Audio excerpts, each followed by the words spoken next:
This first question is about general abilities. A great deal is required of the sheriff in an urban parish like Lafayette. The sheriff is asked to coordinate with multiple law enforcement agencies, access and use national databases, achieve and maintain accreditation for different parts of the operation, collect taxes, and as if that weren't enough, administer a workforce of 850 people with an annual budget of nearly $60 million. What aptitudes, skills, abilities do you possess that will make it possible to accomplish these demanding and varied tasks? Are there certain characteristics, innate or acquired, that you have that would make you a good and competent sheriff for Lafayette Parish?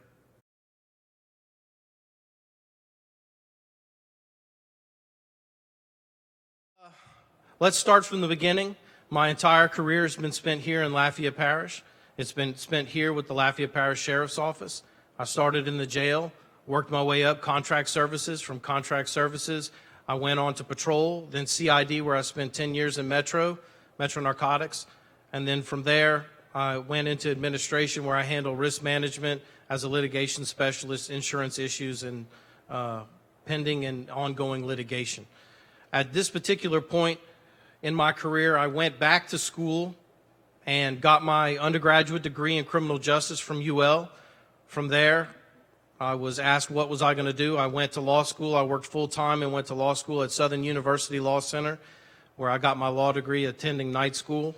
And it was a great experience. I learned a lot about maturity. I learned a lot about who I was as a person. Most of all, I learned about humanity, and I made a lot of good friends. On top of that, working in the various areas that I've been in, I've had a very unique opportunity to be able to touch as many lives as I could along the way. I've made a lot of friends, and upon that, the knowledge that was grasped, working in the various different positions, working in patrol, working in corrections, understanding the ins and outs of the department, knowing what the boots on the ground has to deal with, but then coming back from an administrative perspective and seeing what the administrators have to deal with.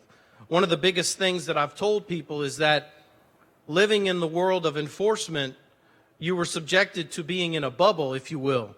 But outside of that, when you get into administration, you see all of the different moving parts and the things that the sheriff and the major and the directors have to deal with on a daily basis.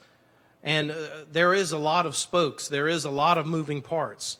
The most important thing is bringing humanity, bringing compassion, bringing honesty, bringing trust, encouraging open communication.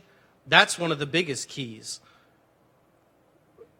Hiring people to bring in diversity, encouraging people to get education, whether it's formal or it's training. There's two types of education. You have formal and practical. All of it plays into this department. And encouraging the people that we work with and the people in the community to come together and expect that of our officers, expect that of our elected officials.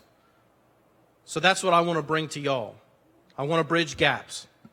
I want to bring positive change with positive results, building on top of what Sheriff Newstrom has built, encouraging people to step outside their shell, learn other aspects, be a humanitarian,